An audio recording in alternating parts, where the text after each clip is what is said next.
Hello, I'm Dr. Sagar Lonial, and it is my pleasure to announce that I will once again be leading the 25th Annual International Congress on Hematologic Malignancies this year.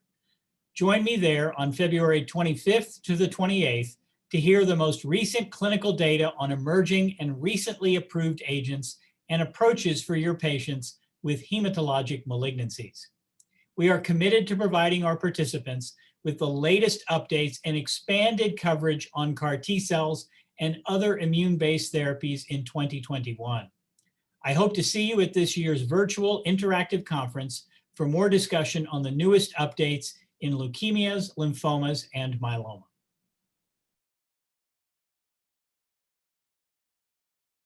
Well, I think, one of the key pieces of this meeting is that we have major leaders in many of the clinical trials and drivers of new therapies as our speakers.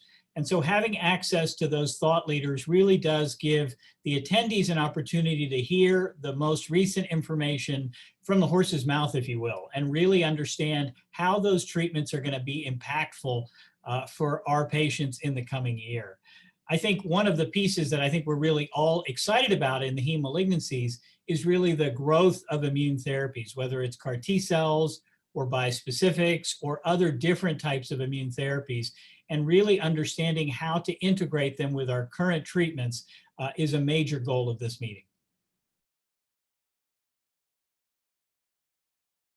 Well, I think one of the greatest advantages of the virtual conference is that you don't necessarily have to give up whatever you're doing during the day to attend the meeting and have access to the meeting. And so what I think it allows people to do is to come in and potentially go out of the meeting in the middle of their day and allow them access to that. I think it allows us to have access to, again, some of the more important thought leaders in each of these diseases that may not have had the opportunity to travel specifically to the meeting on this date.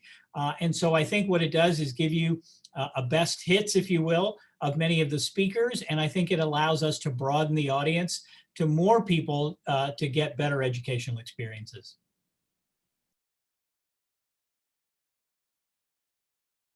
Well, as we think about mitigating and manage treatment-related toxicities, I think there are some things you can do to anticipate the development of potential toxicities. For instance, knowing the risk factors or predictors for getting, for instance, cytokine release syndrome or neurotoxicity. And certainly in the context of myeloma, large tumor burden is a big predictor of certainly having higher grade CRS or neurotoxicity.